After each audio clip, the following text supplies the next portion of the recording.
Gate स्थित सरकार hospital Agra में दिनांक 13 अगस्त को कैंप के माध्यम से महिलाओं से संबंधित जटिल बीमारियों की लैप्रोस्कोपी विधि से 10 सर्जरी की गई। मुंबई के प्रख्यात वरिष्ठ गायनेक लैप्रोस्कोपिक सर्जन डॉक्टर जय मेहता द्वारा सर्जरी की गई। सरकार हॉस्पिटल की गायनेक टीम के साथ मिलकर की गई जटिल सर्जरी की जानकारी देते हुए बताया कि लैप्रोस्कोपिक विधि से सर्जरी के बाद मरीज अपने घर जा सकता है। 2 दिन बाद ही मरीज अपने सारे काम कर सकता है। डॉक्टर जय मेहता हर महीने सरकार हॉस्पिटल में अपनी सेवाएं उपलब्ध कराएंगे। Everyone, this is Dr. Jay Mehta here from Bombay, and first of all, a big thank you to everyone at Sarkar Hospital for having called us here for doing so many laparoscopic surgeries.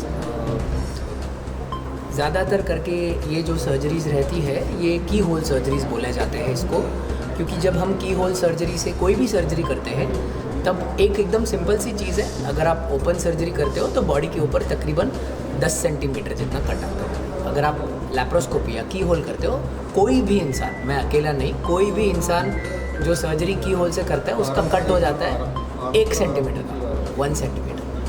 अब जब ये cut 1 centimetre हो जाता है तब एकदम obvious सी बात है कि पेशेंट को जो पेन होने वाला है वो कम हो जाएगा। ये एकदम सिंपल लॉजिक है, no rocket science in this. जो आज हम सर्जरीज कर रहे हैं वो प्रीडोमिनेंटली एंडोमेट्रियोसिस करके एक बीमारी है उसका कर रहे हैं, जहाँ पे बहुत ज़्यादा टाइम पे ऑर्गन्स एक दूसरे के साथ में स्टिक हो जाते हैं, चिपक जाते हैं, जिसके वजह से कोई भी फीमेल को बहुत पेन होता है मेंसेस के टाइम पे, पीरियड्स के टाइम पे। अक्सर लोग सुनते हैं कि पीरियड में पेन होना कॉमन बात है, लोग फ्रेंड को पूछ के कुछ भी दवाई ले लेते हैं, ऑल दीज थिंग्स। बट ये एक स्पेशल टाइप का बीमारी है जो ऑफ कोर्स हमारे कंट्री में बहुत ज़्यादा कॉमन है। एंड आई थिंक आज हम लोग ने 10 टोटल सर्जरीज एंडोमेट्रियोसिस का करने वाले हैं। And I think we finished 7 surgeries अभी तक, and all of them at least एक बारी प्रीवियस ऑपरेशन हो चुके हैं। The reason and the importance is, जब कभी भी एंडोमेट्रियोसिस की बीमारी होते हैं, अगर आप उसको पूरी तरह से अंदर से नहीं निकल पाते, मतलब अगर आप रूट्स में जाके, आई गेस हिंदी में बोलते हैं जड़ में जाके जब तक आप नहीं निकाल देते हो उसको एकदम बारीकी से, तब तक ये बीमारी को वापस आने के चांसेस बहुत ज़्यादा रहते हैं। सर, इस प्रॉब्लम के पेन और एक कॉमन पीरियड्स में होने वाले पेन में क्या डिफरेंस रहता है? किस तरह से महिला को लगे कि अगर ये प्रॉब्लम है तो मैं दिखाना चाहिए? जी, बहुत इंपॉर्टेंट था ये। देखिए, जब कभी भी नॉर्मल पेन होता है, मतलब नॉर्मल पीरियड में भी पेन होता है, ये एक बहुत इंपॉर्टेंट बात कही आपने। नॉर्मल पीरियड का पेन स्पाज्मोडिक होता है। स्पाज्मोडिक मतलब अंदर से कुछ क्रैम्प जैसा आता है, जिसे हम बोलते हैं कि आती आता है पेट के अंदर। ये जो प्रकार का पेन होता है एंडोमेट्रियोसिस में, ये कांस्टेंट रहता है। नॉर्मली जब कभी भी कोई भी लेडी को मेंसेस में पेन होता है, आप पेन किलर खाएंगे, साइक्लोपाम जैसे कॉमन गोलियां जो लोग खाते हैं, मेफ्टाल सुना होगा आपके फैमिलीज़ में किसी ने, तो वो जब गोली खाते हैं तो वो गोली से पेन रिलीफ हो जाता है। और पीरियड जैसे ख़त्म होने वाले होता है, या पहले दिन या दूसरे दिन को ही पेन रहता है, 5 दिन 10 दिन तक पेन नहीं रहता है। एंडोमेट्रियोसिस अनफॉर्चुनेटली इस प्रकार की बीमारी है कि काफ़ी लेडीज़ को पीरियड आने के पहले में भी पेन होता है, पीरियड के टाइम पे तो बहुत ज़्यादा पेन होता है, पीरियड ख़त्म हो गया तो बाद में को भी पेन होता है, and this doesn't get relieved by pain killers. इस चीज़ को रिलीव करने के लिए अनफॉर्चुनेटली बहुत लोग को हार्मोन के इंजेक्शन लगाने पड़ते हैं, अनफॉर्चुनेटली बहुत लोग को हार्मोन की टैबलेट लेनी पड़ती है जिससे पीरियड ना आए, अंडरस्टैंडिंग, पर वो टेम्पररी है। मान के चलिए अभी मैं 2 महीने के बाद वापस या 3 महीने के बाद वापस जब आगरा आऊँगा, पर आज जो लोग मुझे मिल के गए हैं उनको जब 3 महीने के बाद सर्जरी करवानी है तो शायद हम उन लोगों को 1 महीने के लिए दे सकते हैं, पर आप ज़िंदगी भर तो ऐसा हार्मोन्स नहीं ले सकते, क्योंकि हार्मोन्स लेने से भी आपको साइड इफेक्ट बहुत ज़्यादा होती है। Okay, so thank you. नमस्कार, मैं डॉक्टर देवाशीष सरकार, MD सरकार हॉस्पिटल। मैं एक स्त्री रोग विशेषज्ञ और लैप्रोस्कोपिक सर्जन हूँ। हमारे यहाँ पे विश्व विख्यात इंडिया के एक जाने माने गायनेकोलॉजिस्ट और लैप्रोस्कोपिक सर्जन डॉक्टर जय मेहता आज आए हैं, तो उनके साथ मैंने स्वयं मिलके आज 10 इस तरह के जटिल ऑपरेशन करे हैं, जो कि अक्सर इन ऑपरेशंस को बॉम्बे या फिर बेंगलोर या चेन्नई जैसे बड़े शहरों में किया जाता है।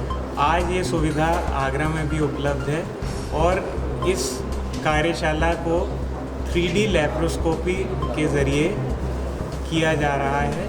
इसमें जो ज़रूरतमंद मरीज़ हैं उन सभी को जो है सुविधा दी जा रही है ऑपरेशन की, और सफलतापूर्वक हम अभी तक 7 ऑपरेशंस कर चुके हैं। किस किस तरह की सर्जरीज इसमें? इसमें बच्चेदानी के ऑपरेशन, रसौली संबंधित या फिर बांझपन से ग्रसित जो महिलाएं हैं जिनमें कि एंडोमेट्रियोसिस जो एक बीमारी होती है उसकी ऑपरेशंस किए जा रहे हैं यहाँ पे 3D विज़न यूज़ करते हुए। तो ये आगरा में एक तरह की यूनिक फैसिलिटी अब अवेलेबल है, और डॉक्टर जय मेहता यहाँ पे हर 2 महीने में एक बार इस तरह के जटिल ऑपरेशन करने के लिए आया करें। डॉक्टर रतिका मार्टा गायनेकोलॉजिस्ट हूँ और यहाँ फॉर द लास्ट 40 इयर्स काम कर रही हूँ। किस तरह की सर्जरी? आज 10 सर्जरी लगी हुई हैं, 7 हो चुकी हैं और करीब 15-20 कंसल्टेशन। किस तरह की सर्जरी? सब लेप्रोस्कोपी की हो रही हैं। डॉक्टर जय मेहता बहुत बड़े लेप्रोस्कोपिक सर्जन हैं बॉम्बे से, ग्लोबल हॉस्पिटल के हेड हैं लेप्रोस्कोपी में, और लेडीज़ की कम से कम कट में मिनिमम एक्सेस में सर्जरी हो रही है। कल सुबह तक सबकी छुट्टी हो जाएगी और वो 2-1 दिन में अपने सब काम पे लग जाएंगे। तो पूरे बड़े ऑपरेशन जो 8-10 दिन अस्पताल होते थे वो एक चीज़ सॉल्व हो जाएगी। और अब तो यही गोल्ड स्टैंडर्ड हो गया है कि जितनी भी सर्जरी हो सके वो लेप्रोस्कोपी से ही हो। जैसे गॉल ब्लैडर तो 100% लेप्रोस्कोपी ही होने लगी। अब ओपन गॉल ब्लैडर तो बहुत कम सुनने में आता है अनलेस किसी को कैंसर की डाउट हो। मैं डॉक्टर अंशिका सरकार हॉस्पिटल से। हमारे यहाँ आज एक कैंप किया गया है जिसमें बहुत सारी सर्जरीज हुई हैं, 10 सर्जरीज। इसमें डॉक्टर जय मेहता एंड डॉक्टर दीपशी सरकार सर ने की है।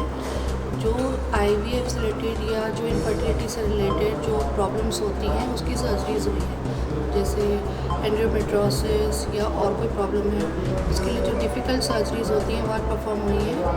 अभी 10 सर्जरीज हैं, 8 हो चुकी हैं, अभी 2 और बची हैं, और इसमें मैं एनेस्थीसिया दे रही हूँ और डॉक्टर विनय तिवारी सर मेरे साथ हैं।